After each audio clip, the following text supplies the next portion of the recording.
Good evening, everybody, and welcome. It's Tuesday night. I was just talking to our guest off the air, and I got caught. So I am here. It's the Business Powwow with Darren and the Music Man. If you don't know which one's which, I am the Music Man, and the handsome gentleman with the dimples is Dimples himself. Good evening, Music Man. Hey. How are you? Tired. Tired, huh? Yeah, it's been a long day, busy day. It's a busy time. So interesting tonight. Tonight's going to be, we're going to have a very interesting guest. That's it.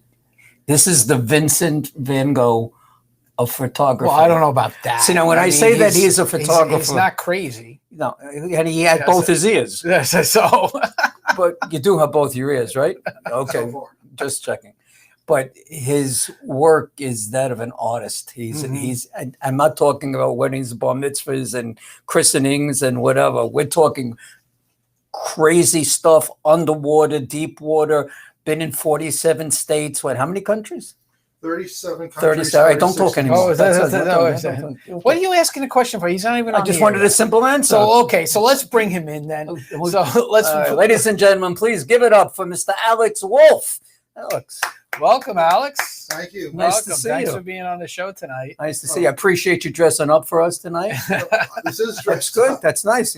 You should have shaved first. Not there, your legs. No, it's your legs. I don't know how far down do you guys see? Should I put my pants back on? How far do you want us to see? You're good, Alex. You're good. All right, looking good. All right. So Alex, tell us a little bit about what you do. Obviously, we said you're a photographer, but you're a different type of photographer, right? You're not your traditional, I'm going to go out and do your wedding and bar mitzvah. I'm that also. I happen to be an older photographer. So I've had the opportunity to do all types of photography, underwater, drone, product photography, people photography, portraits. So when it comes to photography, there's very little I don't do. I don't do microscopic photography, for example. Okay. What is microscopic photography? Looking at cells through a microscope. Okay. Olympus has a whole business of selling microscopes with cameras built into it. Really? Okay. Medical, not me. Right. I like to do fine art, people, underwater, fish, all kinds of. Well, we're going to see a lot of your works tonight. Yeah. So first, before we get into that, tell us, how did you get into photography? Was it something that always interested you as a kid, or how did you get into it? Oh, absolutely. So I got my first camera in 1965. Well, most of the people who are listening weren't born. And I was. Well, yes. We won't say for how long. And it was one of those Kodak Instamatics, little square cameras, little flash cubes. And you could never really afford to develop it. So I shoot a couple of rolls here and there. I was 6 years old. Right. And I'm sure there was nothing particularly magic on there. And then in college, I took courses at Florida Institute of Technology, when photography was one of those things that I studied along with oceanography. What school did you go to? I'm sorry? Florida Institute of Technology. It's the other FIT. Yeah, I went to FIT. The Fashion Institute? Right, so it's the other Can't FIT. you tell by the way he dresses? No, so that's a guess. So anyway, I had to buy a camera for school. So when I was done with school, with the oceanography and the photography, I started taking photos, weddings, in Brooklyn.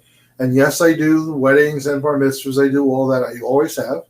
And well, who got you into the water? What made you want to do deep sea photography? Well, he just said he went to school for oceanography, right? Well, so before that. Okay, so why did you go to school for oceanography? Jacques Cousteau, the undersea world of Jacques Cousteau. When I was a kid in the 60s, on this world of Sunday nights. Right? Silent World was his movie. And you also had Flipper, where there was a lot of scuba diving, Primus, and Sea Hunt.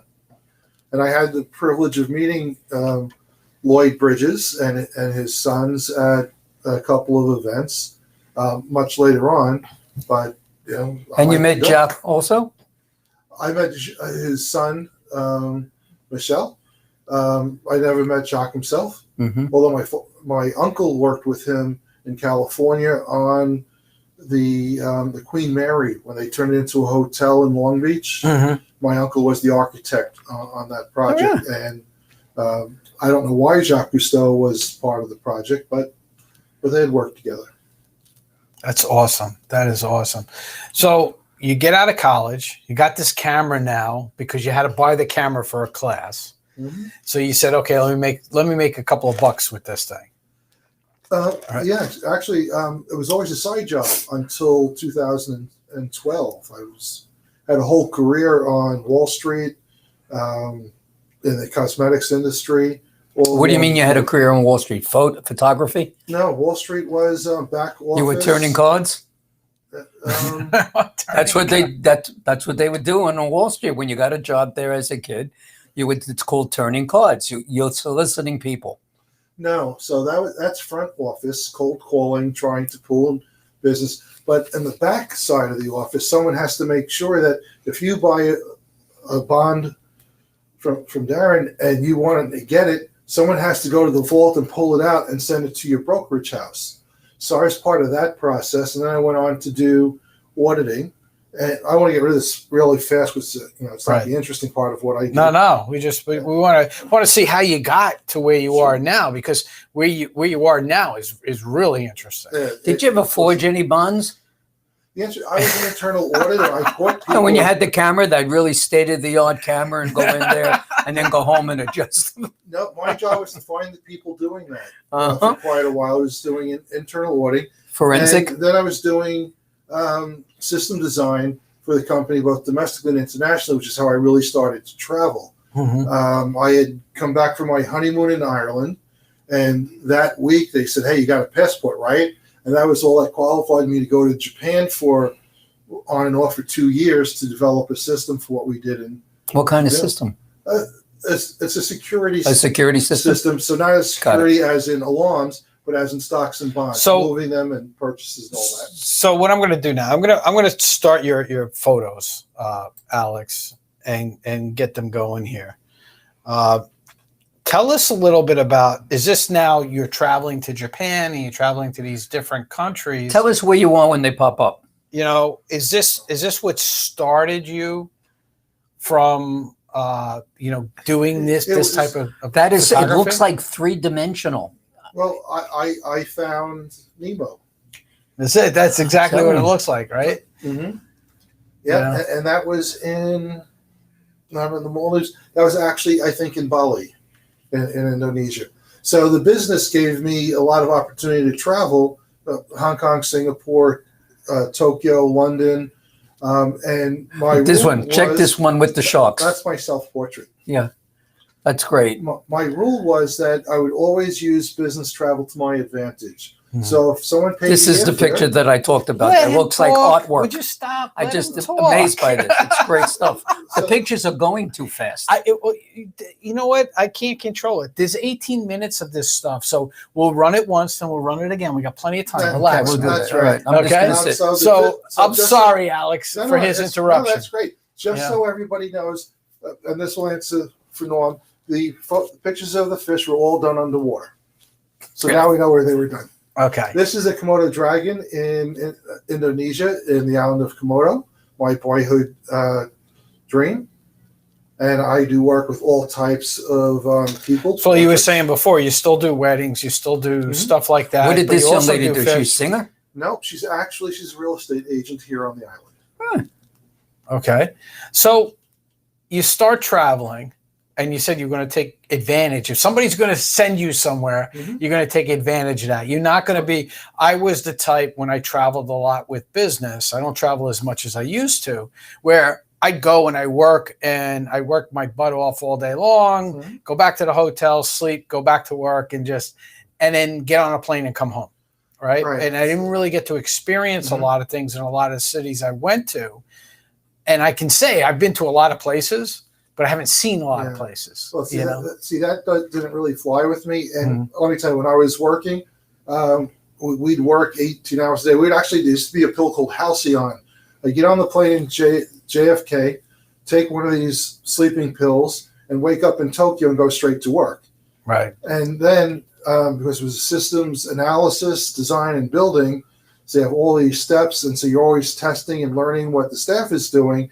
who doesn't necessarily speak the best English, but much better than my Japanese. So we're learning and making mistakes and making corrections. And, really, like you're saying, very, very draining. But I was there sometimes for 2 or 3 months in a row. So it's like I get a couple of the weekends. Oh, we're waiting for a part. That's a weekend. Travel around, have my local friends, regardless of where we were, showing me what's in the area. That last picture, by the way, was Monet's garden in France. Okay. The ability to make connections with people when I traveled allowed me to get past just the business. And the business was awesome. I loved what I do in the system design. It's great. Really helped people work more efficiently and improve productivity. Awesome, very fulfilling.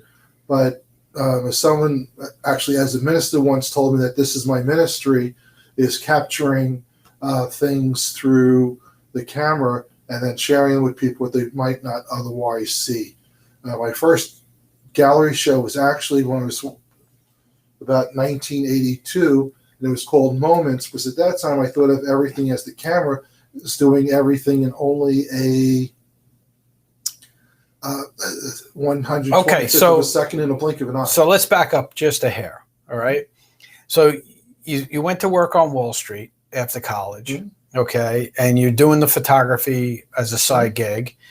And so, okay, so when did you go to Wall Street? After college, I started working for Smith, Barney, Harris Supplement Company. Okay. Remember the John Gielgud commercials? Yeah. And so you went right out of college, you went to Wall Street, started doing this. And so how long did it take you to get your first gallery show? You said 1982 was your first one, right? So that was from 1978 to 4 years. 4 years. Okay. And that was the travel going on at that point, or was that before you really started traveling? So that's before, so in those days, I wasn't traveling with my Wall Street job. That was every day. So what were you showing in the gallery? What type of photography? Oil stains in the street, and you'll see a sample. There is a sample of one of these in here. Right. People. I had. I was in a Flatbush Avenue slide club. And what kind of club? Slide photography. Before there was digital, we had film. A lot of that was slide. So what you shot is what you got.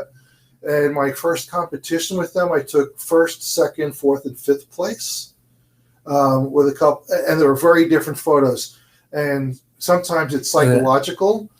We had a judge who was not Orthodox, but was wearing Jewish garb. I'm Jewish. And I had a picture that I had done of my grandmother with really, her nails weren't done, black and white, hugging the tombstone of her father when she had gone to visit him at the cemetery. So I had taken that one out of the box and replaced another photo because I thought that would really have the emotional drawstring for the judge. And that wound up in first place. And the second place photo was... Are any of those photos in here?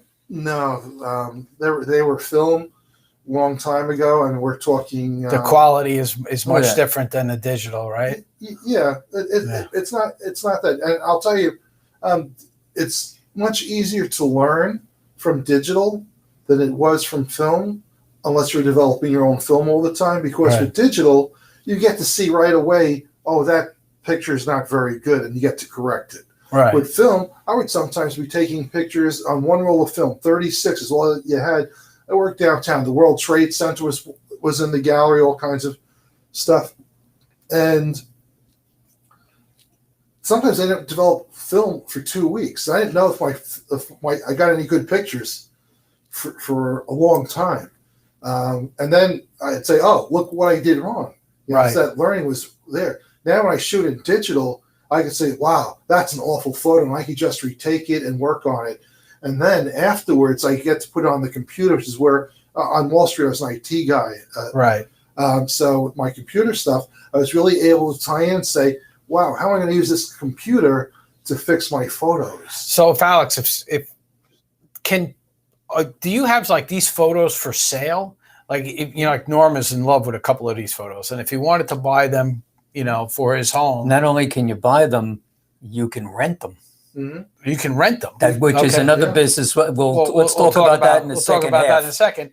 But how can somebody get a hold of you or get your, be able to get a hold of you in order to buy that? I'm easy.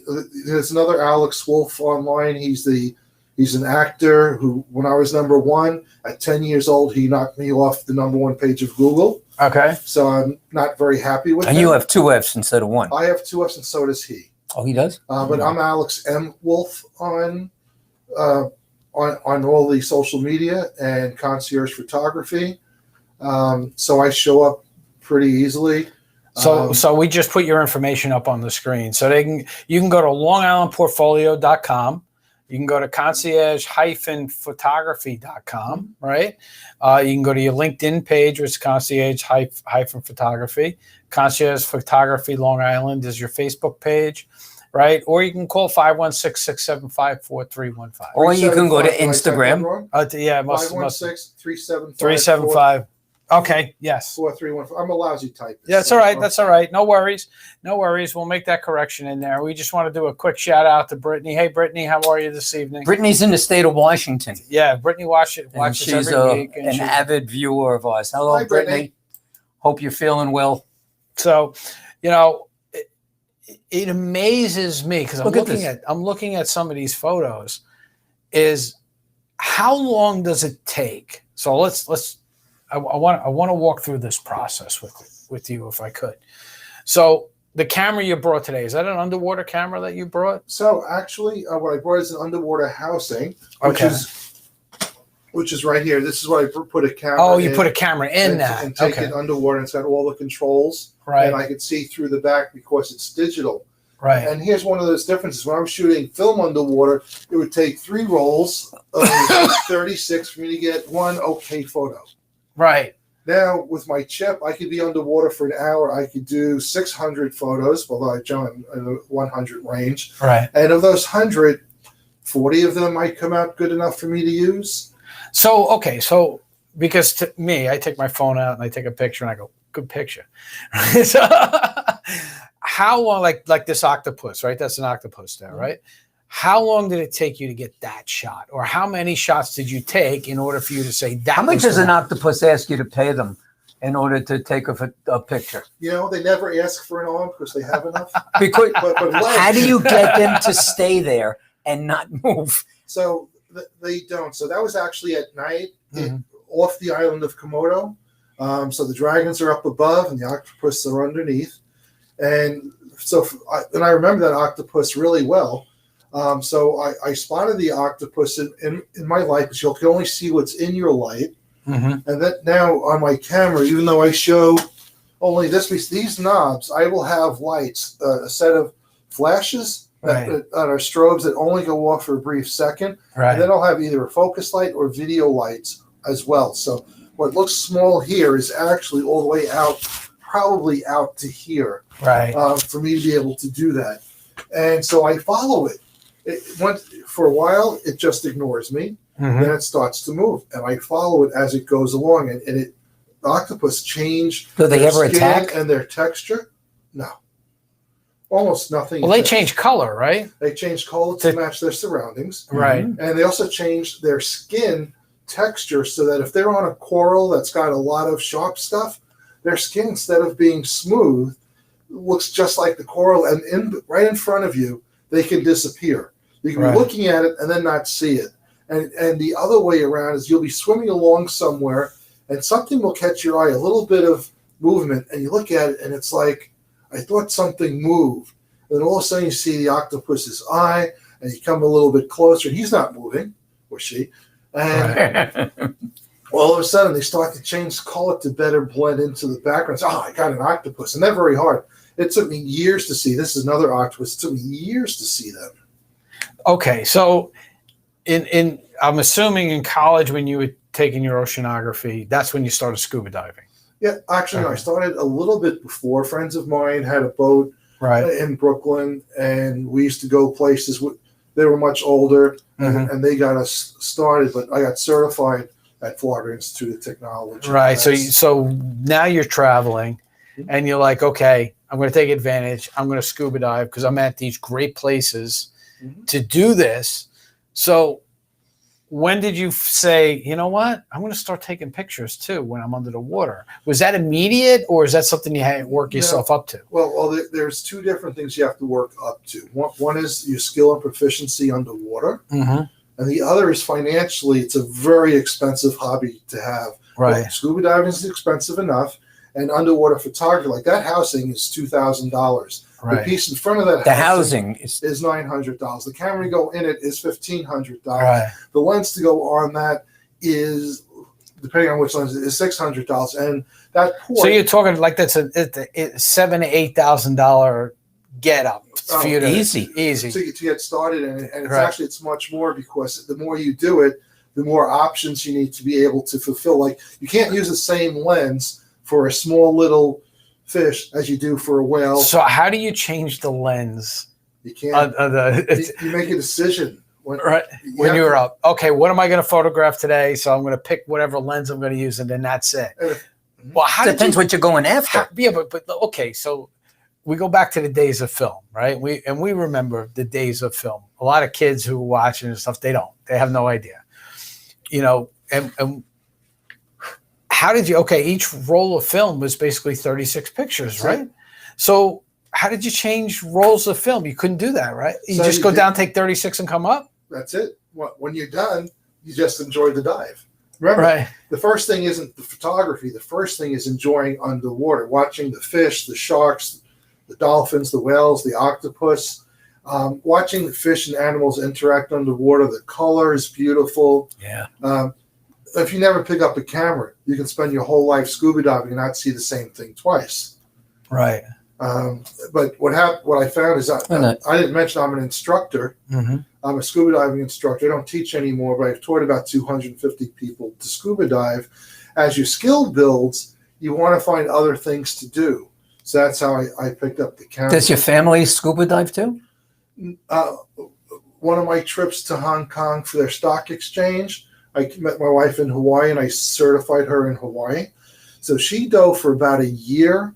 Then my daughter was born, and we were back in Hawaii. My daughter was 10 months old, and my wife had a problem with her mask. And she said, you know what? I'd rather spend the time on the beach with my daughter than looking at fish. Right. So at that point, she was no longer coming with me.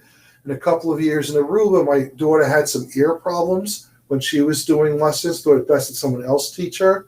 And she never had the opportunity to go, but she doesn't have the bug. So she never really pursued it after. So she did it a couple of times, and she doesn't have the bug like you have the bug. Well, she tried and didn't have the best experience. Okay. It happens. It happens, and that's understandable. These pictures are just... It's amazing. So what picture is that? Because that looks like a painting. So that is Long Island artist from Huntington, Robin Bellasprito. Right. She was actually the cover artist and cover story for the premiere issue of Long Island Portfolio magazine. She and I have done 7 or 8 collaborations where she creates a character and I create photographs from the character. She's a painter, performance artist, absolutely amazing, which is why she wound up being on the cover. Do you get a lot of down-to-earth people as clients? What I'm referring to is the work that you get hired by some major people, okay? And that's beaucoup bucks that you want, and with God bless, that's great. Can an average person afford to take you for a wedding or for a local event? So I got to the point where I only do weddings for fun, meaning I don't deal with bridezillas. And so what I've done is I've placed my wedding photography in the mid-range so that I could still do, I only accept 5 or 6 weddings a year and 5 or 6 bar mitzvahs, 5 or 6 sweet 16s. I want to go out and help people have a good time and create memories. My goal when I shoot somebody's wedding isn't really for the bride and groom. It's to create the connection for their children and their grandchildren to know who was important in their life. It's not just about the wedding. So when you first started doing weddings, right, it was more about, okay, let me get the wedding pictures and things like that. When did it switch for you to say, hey, you know what? This is really about creating those memories and making sure I create the memories and not just get the standard wedding pictures that are out there. You know, the difference actually started was as I got older, probably in my 40s, when I started to go more funerals. When I started to look around, every time I go to a funeral, see all these pictures on everywhere. And I said, wow, the photographs that I've done of people are important. And so it just changed my mindset to think rather than doing the work for the bride and groom, but to do it for their children and their grandchildren. Maybe I should give you my kid's phone number because I'm getting close to that time, you know, and then they can call you and have pictures of their father in the funeral parlor. What are you talking about? That's not what he's talking about. That's what he's talking about. You look around the room. We got all these pictures Exactly. of us. They have right? memories. We got memories in that, But, right? but there are certain times in people's lives when they're pregnant, especially for the men, it's really hard to forget. Right. Children being born, different life stages. These are all things that I saw at every wake that I've gone to. And I said, well, let me really say for a while, for like 10 years, I only took pictures of fish. They don't pay very well, but they also aren't a hassle to work with. Exactly. You know, sharks, all that stuff. And I said, you know what? Someone should really do a good job making memories for these families because at the end, that's what you have. And so when I design an album, it's the intent is to make sure everybody's covered. So that when the children and the grandchildren open it, they know who grandpa was, they know who mom was, even great grandpa. When you do something like this, you're crossing 4 or 5 generations. Right. And if I only was working with the bride and groom, that's a financial, money-driven thing. But what it comes down to, you're not doing it for the money. Not only for the money. Not only for the money, but the money isn't the main. Look, you have a lot of photographers who are trying to make a living doing this, so their main focus is I got to get the money, and then everything else afterwards is What's hot in photography for weddings now? What type? Black and white pictures? Interestingly enough, so people like black and white. People like big albums. They like small albums. They like digital albums. They like cell phone. A lot of cell phone stuff is going on. But 3 weeks ago, I went up to Sewanaka Yacht Club because I do official photographer for Sagamore Yacht Club in Oyster Bay. So I got a call. They had someone who was having a party and an older family who's been in Sewanaka since it started. Really, for over 100 years, the family's been there. And the woman who I was working with, who I'd never spoken to, the manager, had called me and said, can you come and do this for us? When I asked her, so I met her the first time at the party, and I said, well, what would you like? You want these groups, those groups? She goes, yeah, since I'm individuals, I like everything is black and whites. I almost fainted. Yeah. So how hard is it to do a black and white photo? Now, not so difficult, but there's a very easy way and there's the right way. So right now, when I shoot in what's called RAW format, that means that when you shoot the picture, the camera sees a lot of stuff. Right. But what it gives you when you get a JPEG out of it, it's 25% of what the camera sees. So you don't have a lot to work with. Right. Okay. But I'm shooting with all the information from the camera. So instead of a 5 megabyte file, I might have a 25 or 40 megabyte file, 8 times the amount of information. Wow. So now I can take something called a color space. And color space tells the camera how to use what it sees, how to apply color to it. So effectively, I could just say, okay, get rid of all the color and you have black and white. But in the days when we shot black and white film, it was important that if someone had red skin, had skin which was pinkish, and you wanted it to come out a little bit lighter, let's say, than the background, you might add a red filter to be able to let the reds and the face come up and lighten that image. I have 3 daughters. My twin girls got married around the same time, which was about 13, 14 years ago. Both their wedding pictures, each one, black and white. That far back, they only wanted black and white. Right, but see, I could go ahead and at the same time that I'm taking these color photos, you can now convert it to black and white. Black and white. That's crazy. And then what I do is I have to go after that basic conversion. I have to go into each one and say, well, it looked good in color, but now it looks terrible in black and white. How can I make this work? So I'm adjusting the skins. I'm making it lighter or darker, the background. So there's a lot of work behind all this stuff. It's just not a matter of just pointing and clicking, right? The big difference between digital and film for a professional photographer who's done both is that 20 years ago, I shot a roll of film and I sent it to the lab and they did all the work. Right.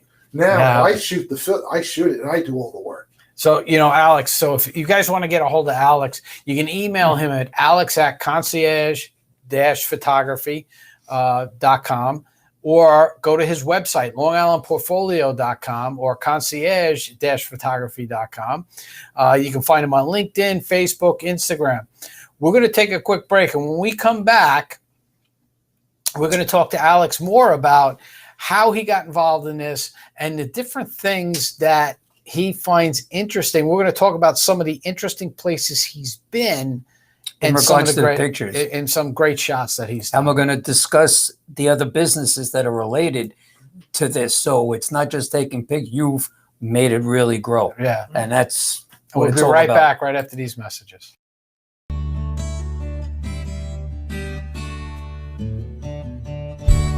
Take to the highway, won't you lend me your name? Your way and my way seem to be one and the same. How sweet it is to be loved by you. There you were. Needed someone to understand my ups and downs. There you were, with sweet love and devotion, deeply touching my emotions. I won't stop. Thank you, baby. I just won't stop. And thank you, baby. Yes, I do. 1, 2. Coming on the Business Power Hour gives you something that you don't normally get with your typical advertising on the internet. Or in the newspaper. Right? None of that stuff. You get thousands of viewers who see the show every week, not only locally, but nationally and internationally. For a very nominal fee. Actually, we did it and we broke it down. It will actually cost you 0.75 cents per view that you get. That's it.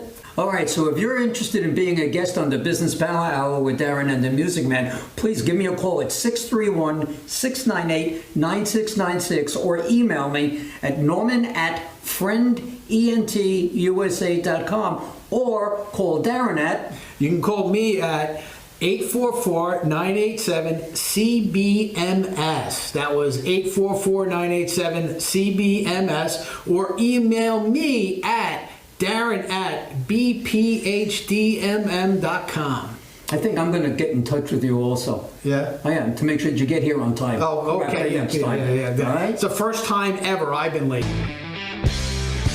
Pachira aquata, also known as the money tree, is a tree that flourishes in the tropical rainforest.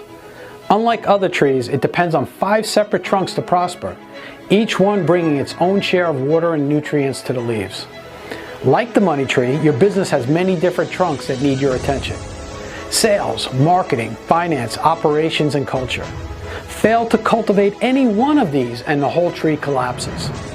I understand this better than anyone else, which is why I developed My Prosperity Tree, a program designed to address all of these areas, not just 1 or 2. We help you identify who you are as a company, define your direction, and assist with developing the systems that will enable you to scale your business the most efficient and effective way, allowing your company to bloom into your own prosperity tree. So plant your tree today by visiting myprosperitytree.com or call us at 844-987-CBMS. That's 844-987-2267. Hey everybody, welcome back to the Business Power Hour with Darren and the Music Man and our really special guest today, Alex Wolff. Really, so far, you're really killing it. Yeah, so far, I mean, look. Amazing. It's been really interesting. And what I'm going to do is I'm going to start up this Yeah, we're this going to thing get a of little his pictures explanation again. now of what all these pictures, where you Well, were and I such. think really, Alex, what I really want to know is, where is the most interesting place that you've been to take pictures? I love this one. That's really a tough question, because it's not about one being more interesting. Every place you go has its interesting moment, or its interesting time, or its interesting place. So there are favorites, but really, when it comes to scuba diving, I've been in the Maldives, Australia, Indonesia. So you've been all over the Japan. world doing this. Okay, so you said before you have favorites.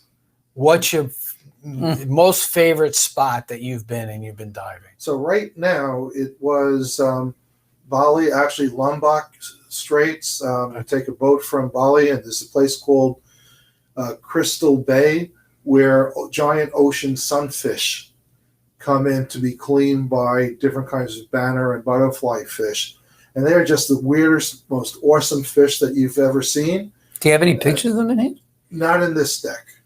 I do have a video. See, you're of my forcing us to ask you to come my back fish- again. Twist my I arm. think you did that on purpose. I mean, I'm having such a terrible time. You'll have to twist my arm really hard. So when I do these trips, a lot of times I'm living on a boat for 8-10 days in the middle of the ocean. That's tough. So wait, you live on a boat? You actually, so you're chartering this boat, or is this like a charter, like a? So there's a whole series of boats called liveaboards, LIVA, blah blah blah. And what they do is they're organized around scuba diving locations. Mhm. So they have a crew on board that's expert mariners, expert keeping the boats, and expert getting you places where the things you want to see. This kind of shark is here. These octopus are there. These manta rays are here. And the experience, whale sharks, is just amazing. Is more than one octopus called octopusi? Octopi, I think. Octopi. It's Yeah. And you can order that in most Greek restaurants. okay, now that we're not doing what we said we were going to do with the pictures, let's see if we can go back a little bit, and you can tell us real fast where you are. Okay, so You can stop on anyone. These yeah, we're gonna go right back to the. There we go. We're going to start right here. Favorite one, right?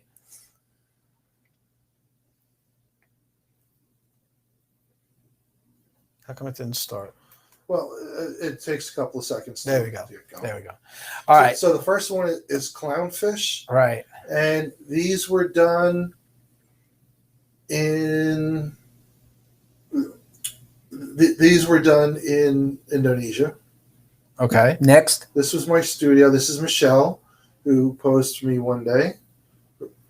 Very nice, perfect model. Oyster Bay. Most of my sailboats are Oyster Bay. Now you would figure that was someplace not around here. Well, my most famous photo one, photo of the year for the town of Oyster Bay Environmental. So where were you when you took this one? That's easy. That was the Bahamas. Okay. Where they shot Thunderbolt. Is that a shrimp? No, that's actually a lionfish.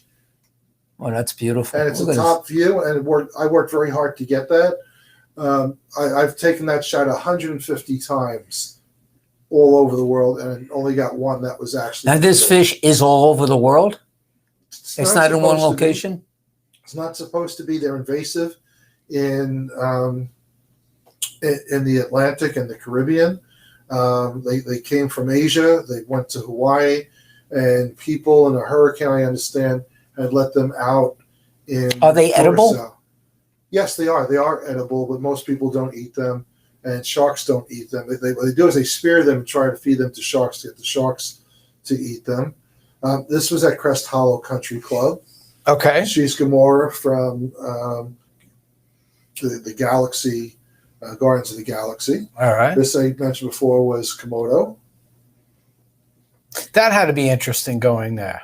How big was this Komodo? That one was probably about 6 feet. 6 feet? Mhm. You'd see Bigger than you. running the other way. And this young lady came. I was interested in her tattoos, so we done a tattoo shoot. This is a ghost pipefish on a night dive in Australia. Why this one?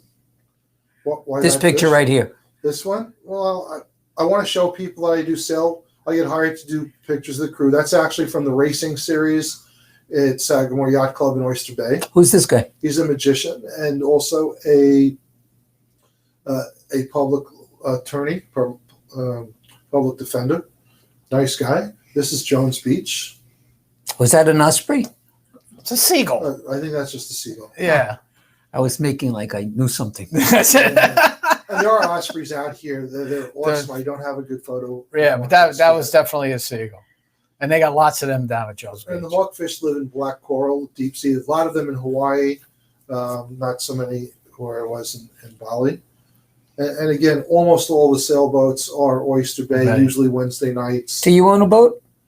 So I started doing sailboat photos. I was racing on my friend's boat, and I had this little camera in my pocket.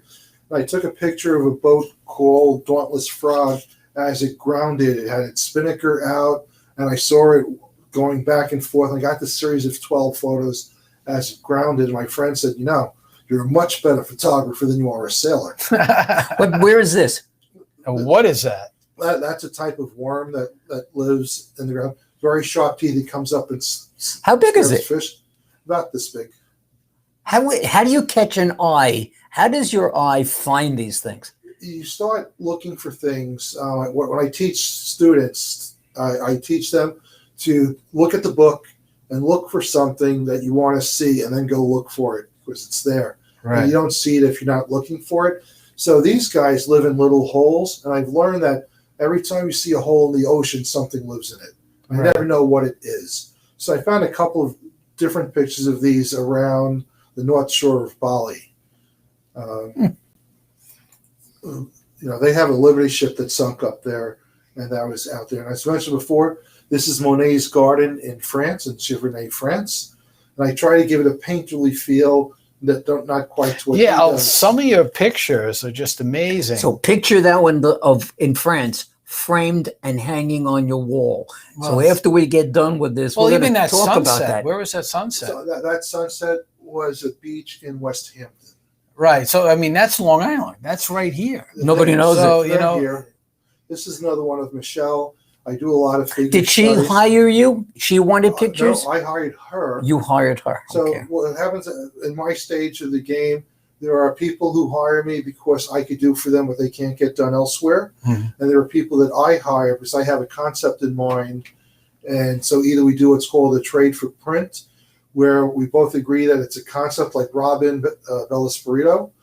Everything we did was trade. Right. She would do her end, which is dressing up, and then I would photograph her and create artwork out of the photograph. So it's a very collaborative effort. So we work together, and you'll see people pay me for personal branding photos, dating websites, someone's personal brand. This is actually my wife on our honeymoon, and this was in Ireland. So you did like a mirror War. image, right? And That one looks color, like one black and white. a building with two eyes and a nose. The way when you first look at it. Well, that's what I did. It was a tower, and originally the photo was just her on one side of the tower and half Right. the tower. Very, very striking, very windy, dark day. What's this? This is a green moray. They go to be about 6 feet long. Sometimes they're just abstract. This is sewer? Things up. No, this was actually at a hotel. I was doing work with the model. I asked her to step out. It was interesting for the model, but it was just as interesting without her. A lot of these shots, like you said before, can be sold, as art. Mm-hmm. They are. Do you put this on canvas? Do you put any of these on canvas, or do you strictly? So I have a partner in this. His name is John Dowling. Mhm. He publishes Long Island, the Long Island Journal and Model Citizens magazine, and I publish the Long Island Portfolio, which is an art magazine. And this year we started printing everything on 30-inch by 40-inch canvases, and we have different businesses that rent them for their walls, and different charities will use them to raise money in auctions. So I go meet Alex. We met at a network group a while ago, and we haven't hooked up. And then we started talking, and we met in Syosset at this coffee shop. Okay. The most unique kind of coffee shop you're ever going to find in an industrial park. They found it. So we go in there, and I'm having coffee. I meet his partner, and there are these pictures all over. They were his photographs Right. that they rent and sell. You have either or. You want to rent it for a period of time, Right. just for now, framed, beautiful. And actually, tomorrow we are changing. So it is a rental. So my partner had his work up. His collection is very different from mine. So at Rob's, I don't know if you know Rob Zabia, Allstate agent down in Massapequa. He rents our photos for his wall, and every couple of months we swap them out. So we're taking my partner's stuff off tomorrow. We're putting my stuff up. And if somebody wanted a picture, is there a price range for any of these things? Sure, it all depends on what they do. The canvases run $1,000 for the 30-inch by 40-inch canvases. They're smaller ones, and then we also put them on metallic paper, which is different than metal, acrylic. So depending on what we're putting them on, it differs. And then the rentals fees are based on the value of the photo. John's got a whole series that run $5,000. They're really unique. They're also 30-inch by 40-inch. But when you look at them, you just know that a lot of work has been done. Those perfect artwork for your new house. Wow, stop. You know, that's really, just think about how nice this would look. I live in a little tiny place. I don't have any room on any 40-foot hallway that you have. It's a 40-foot hallway. Don't. He just makes stuff up as he goes. Well, that's why he's here. John is listening to us, by the way. Yes. Hey, John. Thanks for tuning in tonight. He said, wow, gorgeous photographs, Alex. Yeah, okay. We know who you are, John. We know you're his partner, Okay, John. So John has an interest, but before you had any interest, you also know that there was, here we are in the time of COVID, and a lot of the networking stopped. And what I started doing is putting my slideshows behind me, the same way you're doing. Look at this, right? That's Polly. My God. And doing that same type of thing, and it's more effective for me. When I go to a networking group, I tell them what a great photographer I am. They go, "Yeah, sure." Right. No, they don't understand, because I didn't understand. When anybody hears the word photographer, you're thinking about what we first talked about: weddings, bar mitzvahs, corporate events, yada yada. This is when I said Vincent Van Gogh, we'll call you Alex Van Gogh, AVG. This is masterful. Well, because like I said, some of these pictures, when you look at them, they look like they're a painting. It's not. Yeah. They don't look like pictures. So here's the difference between an amateur and a professional, or what should be a professional. Every picture that I touch, that I take, that I share, I retouch, I adjust, I make it. The camera sees one thing, but every camera pretty much sees close to the same thing. Mm-hmm. I have a different vision in my head. And I try to take a starting point. When I first started photography, I was a capture guy. I was shooting slide film and black and white. And for the most part, with slide film, all you could do is whatever you capture is what you got. Who's this guy? That's Robin Bellesprito again in one of our collaborations. That's our wood nymph. John just wrote in another message that he said he has over 5,000 items in his inventory. 5,000 pictures to choose from. Of this quality, and his are different than mine. So what was this? Same thing. That was glass on a rainy day, looking out shooting through the glass. I like the pattern that I saw, and I think of that as a dragon going past the window. That's pretty neat. That's definitely pretty neat. This is beautiful. The black and white. There's my favorite octopus again, and that's the perfect. What's his name? Or her name? Did you name it? No, we never even shook hands. Which one? And now there's a video on Netflix about lessons from the octopus or something like that. Yeah, I saw that. Yeah. I haven't watched it yet, but. So you made it to TV? Well, that octopus did. This one's okay. You've made this octopus famous. There you go. Thank you.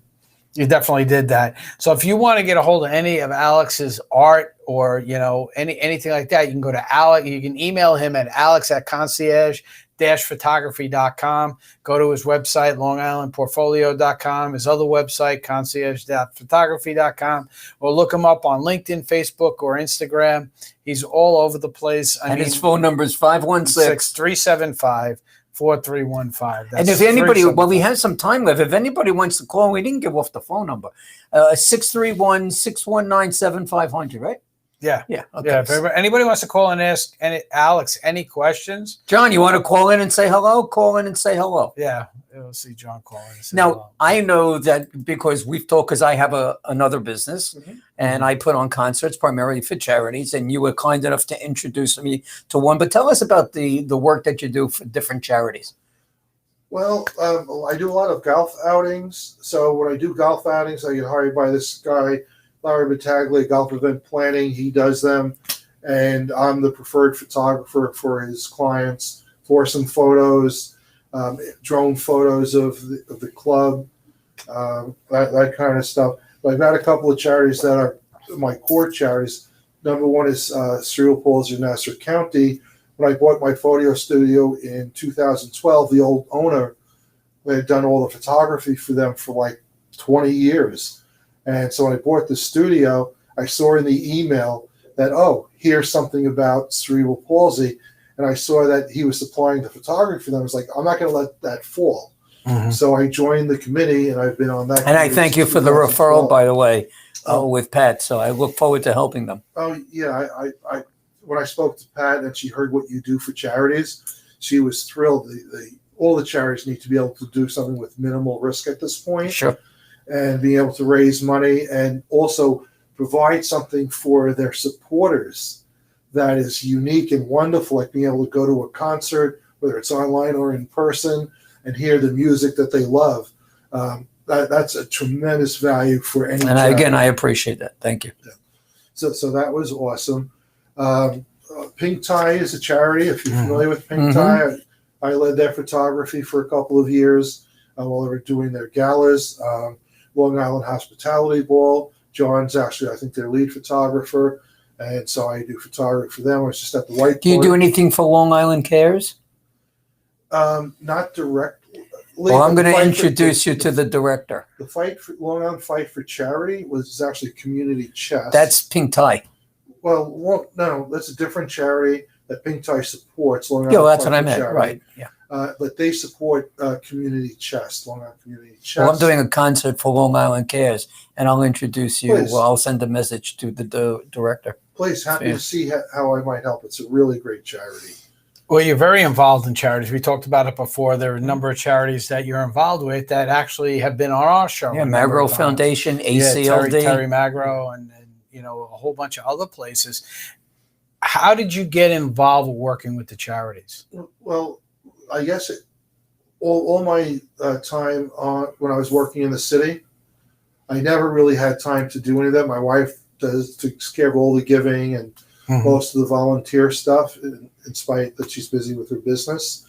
When I took an early retirement package in 2017, I had the option of going back to the corporate world to make a very steady living. And we looked at our finances and said, we could really make it without my going back to the corporate world. So I was able to set time aside every week to help different charities. So cerebral palsy, I inherited that through my photo studio. And when I heard about Pink Tie, Pink Tie is unique.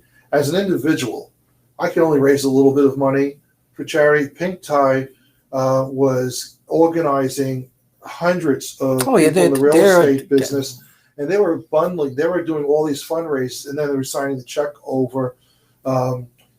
The two brothers who run at the caves, Mike and Rich, they lost an aunt to breast cancer, so they wanted to figure out how they could give back. But at the same time, giving back could take a lot of time away from your business. So they encouraged people to do business together while supporting charities. You do their gala? Yeah, I shot all the galas. There are a lot of people, a couple of thousand people that show up. About 2,200. Yeah. Most of it. If you added all the volunteers and people who work at about almost 2,300.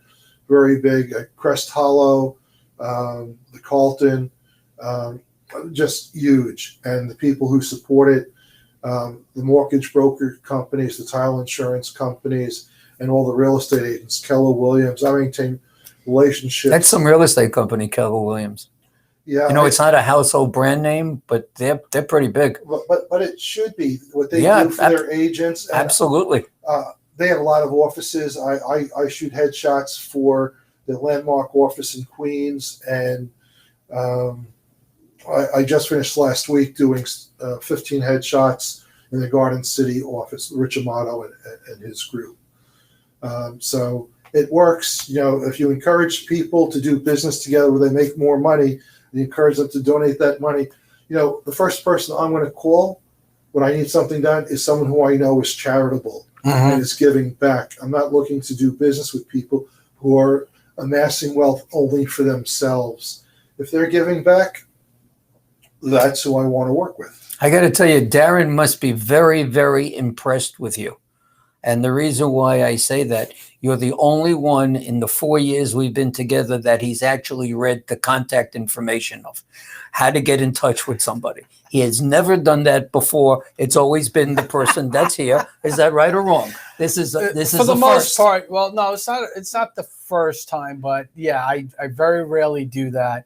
And you know, I wanted to do that because I feel it's important that people reach out.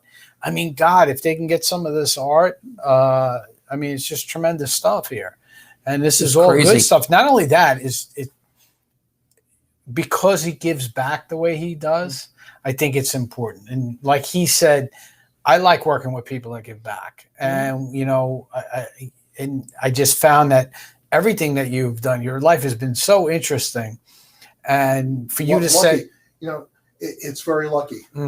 And for you to say, hey, you know what, I've been lucky, and now I have the ability to give back. That's tremendous. That's really tremendous. We really appreciate Both that. our favorite weeks of the month is the last Tuesday of each month, where we do Give Back Tuesdays. So we invite a charity in, Awesome. and they sit here. You know, it could be Right. 2-3 people, and sometimes we've had for the American from the vets, For the American vets, Legion. yep. We've had 5 people, not Yeah. in here, but between here and being on the screen. That's right, yeah. And there are a lot of vet charities from Wounded Warriors. Well, there's a new one that times. just happened too that I got a phone call on. So I'll be introducing some people, you know, to them because they're going to be helping the vets as well. So, Alex, we want to thank you for being on the show. an hour. Your hour is up, man. It's crazy. Is it really? Is it really? Wow, It I is. didn't get to tell you about Long Island Portfolio, my art magazine. I didn't get to tell you about how I got 10 photographers. All right, we'll give you 5 more minutes. Go Go tell ahead. everybody. Or you're going to have to come back. It's one or the other. I'll take the 5 minutes, and when you have room for me, I'll Okay. come back. I helped organize 10 photographers to go back in 2003 when we were deploying a lot of soldiers. My friends, other photographers, all donated their time to go down to military deployments and family days and create photo assets for all the military at Fort Totten in Queens. Right. Military is very important, and all these years we That's some base they have there in Bayside. constantly try to give back, and I'm in touch with a lot of friends from there, some of whose weddings I've shot and babies I photographed, and it's very fulfilling to work with those who are giving stuff. There's no such thing as they get paid. They don't. They get nothing for what they give up. No, They get nothing for what they give no. up. So any opportunity to support the military, when I can, I do. Very Okay. important thing. So tell us about Long Island Portfolio. So Long Island Portfolio we started last year. It's an art magazine. It's a blog, an art magazine. We did our first issue last year. We're working on the second issue. We help artists promote themselves and their art from Montauk to Manhattan. So the goal is to help artists who are terrible at promoting themselves, Right. find new business avenues and create digital assets for them. We do interviews, we do photograph their work, we do great stories in the blog, publish it in a 180-page PDF, beautiful magazine, a lot of work. Well, maybe the next time that you come, you'll bring one of them along with you. Well, they're all digital. We could actually just go, say we did the slideshow, we do the same thing. That works. So yeah, so Long Island Portfolio magazine. You can see Alex's work. Not only that, he's promoting artists all over Long Island, help get the word out about all the great, because there are a lot of great artists, you know, We're out there. surrounded by them. Yeah, we're surrounded, and there's just so much that we could see and we could do, and you know, it's getting the word out and getting the thing out, and you're doing a great service by doing that. And we thank you appreciate very that. much for being here. Yeah, A great thank job. you. Thanks for having me. I enjoyed this. It's all right. Well, thanks, Alex. All right, my friend. So, what a great job tonight. Alex was Well, I just sure a can great, find great them, guest. right? You find them. He this is what it's all terrific. about. So I didn't want to say anything while we were. We're still going. Oh, Yeah, we're still on here. I So, was we're just going to ask you, where can people see the recorded shows afterwards? So I could share those out. But that's the Well, question you're supposed to ask us after the show. we're gonna tell you all of So that. you're going to stay All- right there. all Don't of go our away. all of our audience knows that they can find us on YouTube. They can find us at the Business Power Hour on Facebook. They can watch this show over and over and over again. You know, And you're then- archived. and in your archive. So, and it's also on our website. So next week actually is Give Back Tuesday week. Mhm. And we have for Maria coming in from ECNY, and we're going to learn how, if you're stuck in trying to, No, next week is not. The week after is 31 days. So the week after is ECNY. next week's the 27th. Is it? Yes. Okay, I'm confused. Next Okay, week's that's all right. ECNY. All right. I And know. then awesome organization. I shot 55 headshots in 2 hours for them. Maria's terrific. Yeah, Maria's terrific. So she's going to be on next week. We're going to learn all about their charity and what they do to help people get to work. So everybody be safe. We will see you right here next Tuesday. 7 o'clock. 7 o'clock. Have a wonderful weekend, everybody. Yep. Have a great week, everybody. Thank you.